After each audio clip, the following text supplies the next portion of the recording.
Welcome back. 1 week ago, the lady you're about to meet was told that she has 6 months to live, that her battle with ovarian cancer would take her life, and out of this story of sadness, a community effort to make sure Donna can experience the things that she's always wanted to do. I'm happy to welcome to Studio 62 this morning Donna Huey and her daughter Courtney, who is behind this campaign. Thank you guys so much for being here. Thanks for having us. We appreciate it. Yeah, so when I read this story, I'd seen it being flooded around on Facebook.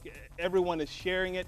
And when you hear the story, you can't help but want to help and share it and do something about it. Donna, tell us a little bit about it. You were told that you could only have 6 months to live, and you've been battling this for, what, 5 years? 5 years.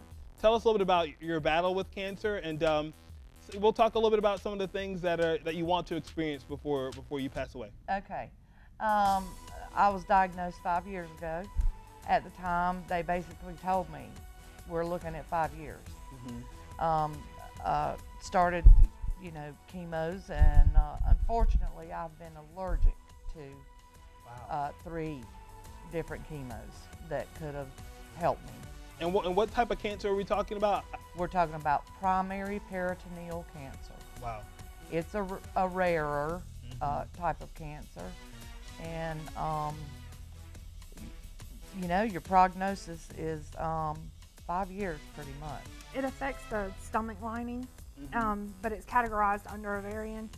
And so, so when she was told, we actually just kind of found out in the middle of she was having another medical thing, and they found it. So we were lucky to catch it in the amount of time that she could do something about it. But now she's taking control and decided she didn't want to do any more chemo. Yeah, you said that we're going to stop the chemo. We're going to live our life. And that's when they're like, well, you know, Yes. the prognosis is 6 months. 6 months.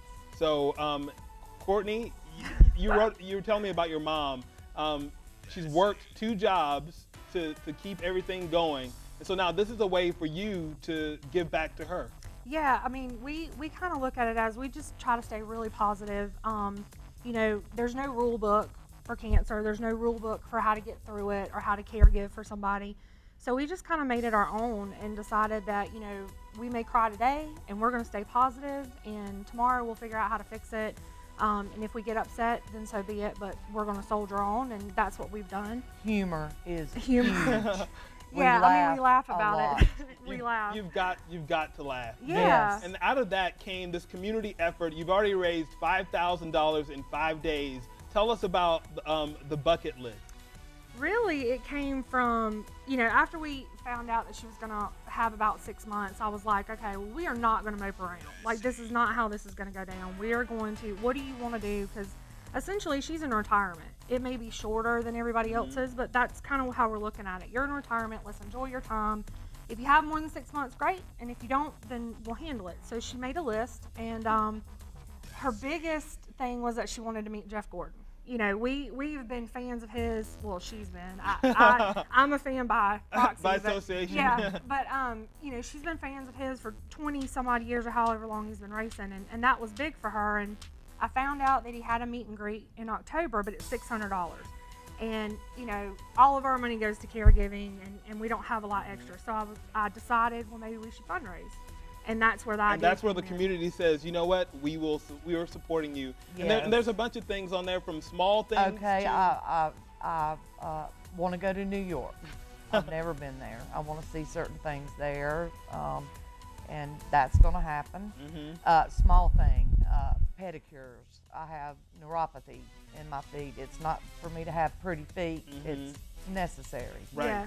Yeah. And Dallas Sky in Greenville donated that Yes. for her. That's awesome. Yeah. How does it make you guys feel, like when you see the community just It's just overwhelming. outpouring? It is so overwhelming, and it puts so much faith back in the human spirit for me. You know, it really does. And we just really, you know, we really didn't know how we were going to do everything. And, you know, I didn't want to ask for anything, and we really haven't for a long time, but I kind of just decided, you know, we've got 6 months, and the time is here, and this is real, and I'm going to do whatever it takes to make sure that she has a good time and our family has memories with her, and that's, you know, so that's where it came from. And this is the Give Forward campaign. You can go to giveforward.com and search the campaign. We'll actually put it at our website, studio-62.com. give if you're able to give. Share the story. Maybe someone else can see it, and maybe they can help us get Donna out there doing all types of crazy stuff. Yes. And I'm sure we'll see you soon. Thank you so much for both sharing your story with Studio 62, and you're inspiration to us. We appreciate Thank you. that. Thank you Thank you so guys much. very much.